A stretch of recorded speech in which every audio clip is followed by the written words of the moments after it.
اعوذ باللہ من الشیطان الرجیم بسم اللہ الرحمن الرحیم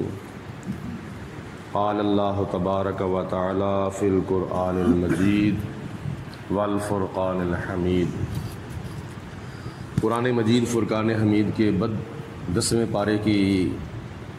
سورۃ انفال کی آیت نمبر 48 آج ہمارا سبق ہے۔ اللہ تعالیٰ نے اس آیت مبارکہ میں ارشاد فرمایا ہے وَإِذْ زَيَّنَ لَهُمُ الشَّيْطَانُ أَعْمَالَهُمْ، اس وقت کو یاد کرو جب شیطان نے ان کے لیے ان کے کام خوبصورت بنا دیے، یعنی کفار مکہ جو میدان بدر میں نبی کریم علیہ الصلاۃ والسلام کے مد مقابل آئے تھے، تو شیطان نے کفار مکہ کے دلوں کے اندر ایسے ایسے وسوسے پیدا کر دیے کہ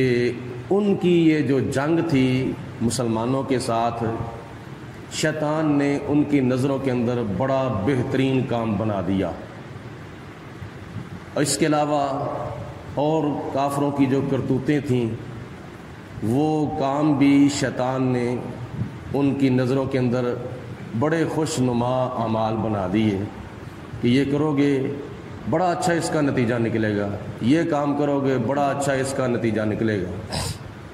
تو ان کاموں میں سے ایک کام میدان بدر کے اندر مسلمانوں کے خلاف جنگ کرنا، یہ کافروں کا جو کام تھا، شیطان نے کہا بڑا اچھا کام تم کر رہے ہو، لیکن یہ سارے ان کو دکھائے ہوئے سبز باغ تھے جو دنیا کے اندر ہی کالے بن کر ظاہر ہوئے تھے۔ تو اس وقت کو یاد کرو جب شیطان نے کافروں کے اعمال ان کی نظروں میں خوش نما بنا دیے۔ وقالا، اور شیطان نے کافروں کو کہا لا غالب لکم الیوم من الناس، ان لوگوں میں سے کوئی بھی تمہارے اوپر آج غالب نہیں آئے گا، تم ہوشیار رہو، تم دلیر رہو اور تم جرأت کرو، تم غالب آؤ گے، تمہارے اوپر مسلمانوں میں سے کوئی بھی غالب نہیں آئے گا۔ یہ شیطان نے کافروں کو وسوسے پیدا کر کے کہا وَإِنِّي جَارٌ لَكُمْ، اور ساتھ شیطان نے کافروں کی حوصلہ افزائی کرتے ہوئے یہ بھی کہا کہ میں تمہارے ساتھ ہوں، میں تمہارا نگہبان ہوں، میں تمہارا مددگار ہوں،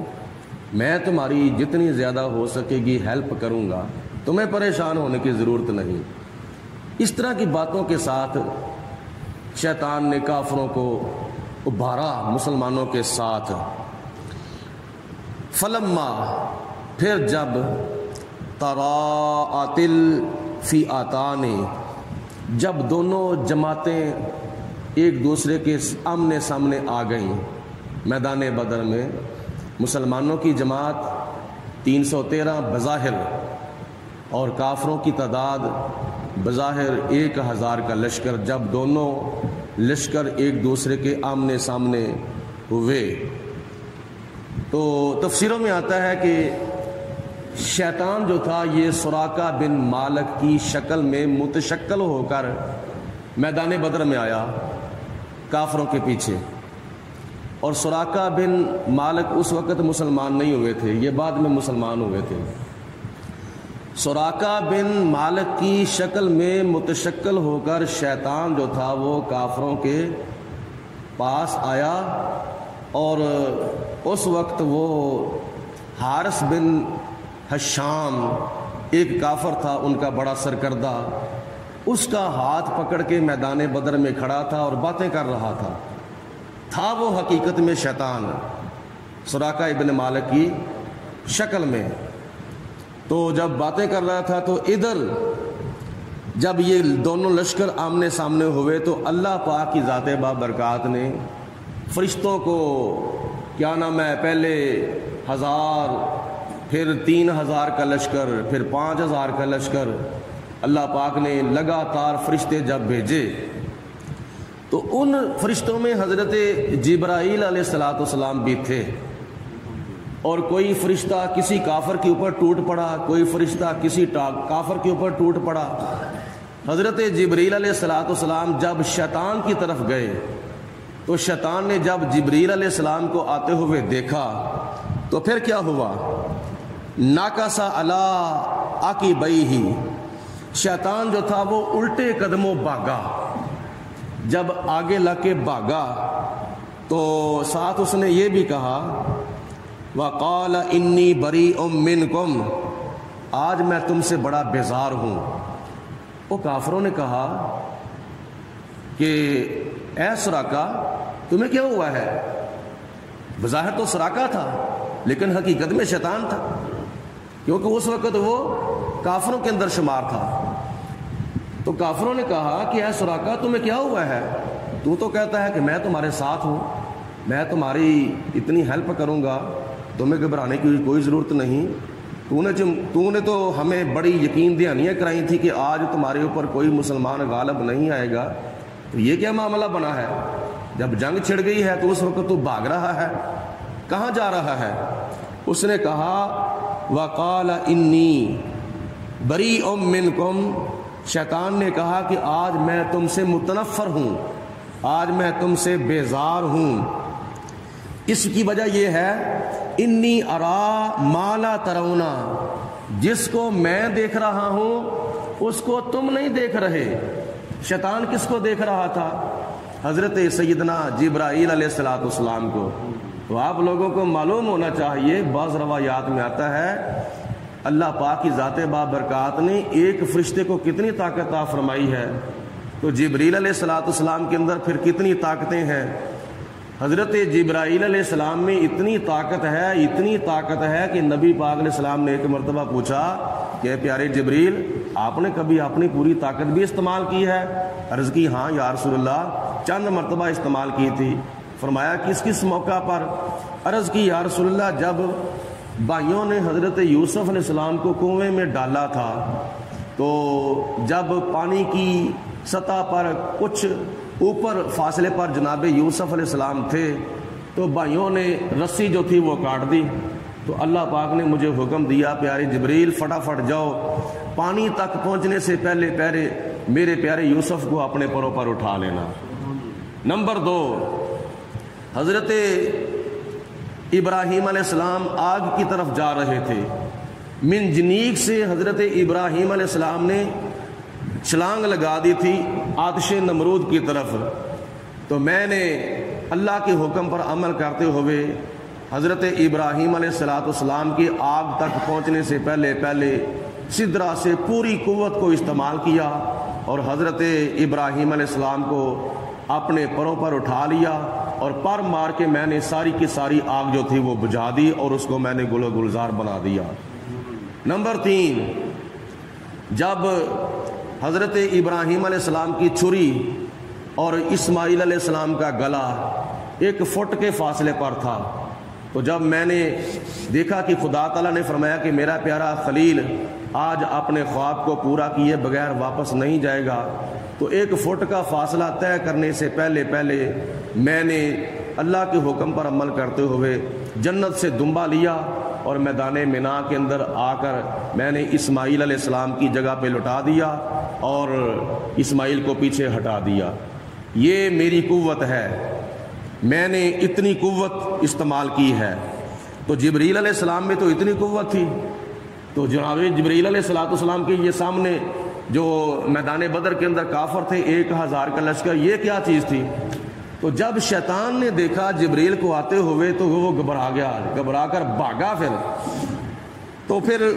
حارث بن حشام نے کہا کہ تم کدھر جا رہے ہو؟ اس نے کہا کہ انی ارا ما لا ترونا، جس کو میں دیکھ رہا ہوں اس کو تم نہیں دیکھ رہے۔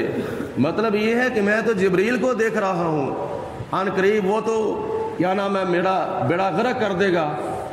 مجھے پر مار کے ہلاک کر دے گا۔ انی اخاف اللہ، میں اللہ تعالیٰ سے ڈرتا ہوں۔ شیطان کے یہ لفظ ہے، میں اللہ تعالیٰ سے ڈرتا ہوں، ڈر کر پھر بھاگا۔ واللہ شدید العقاب، اور اللہ تعالیٰ سخت عذاب دینے والا ہے۔ اذ یقول المنافقون،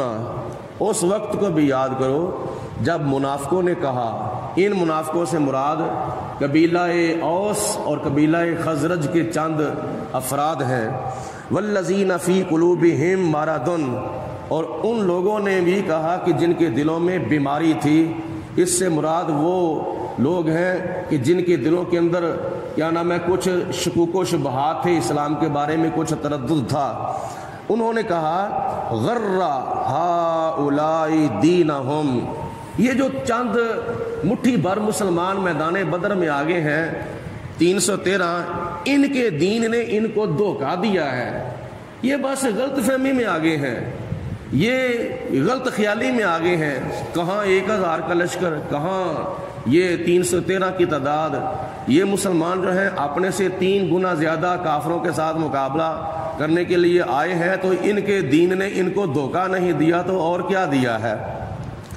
وَمَن يَتَوَكَّلْ عَلَى اللَّهِ، اور وہ جو بظاہر کلمہ پڑھنے والے تھے نا منافق، وہ کہتے ہیں توکل تو اللہ تعالیٰ کی ذات پر کرنا چاہیے، بس اللہ کی ذات بابرکات پر توکل کرنا چاہیے۔ فَإِنَّ اللَّهَ عَزِيزٌ حَكِيمٌ، اور اللہ تعالیٰ بہت زیادہ عزت والا بھی ہے اور بہت زیادہ حکمتوں والا بھی ہے۔ وَلَوْ تَرَى، اے میرے حبیب علیہ الصلوۃ والسلام، آپ اگر دیکھ لیں، اپنی آنکھوں سے اگر آپ ملاحظہ فرما لیں، اِذْ يَتَوَفَّى الَّذِينَ كَفَرُوا الْمَلَائِكَةُ، کہ جب فرشتے کافروں کی روح کو قبض کرتے ہیں، جب فرشتے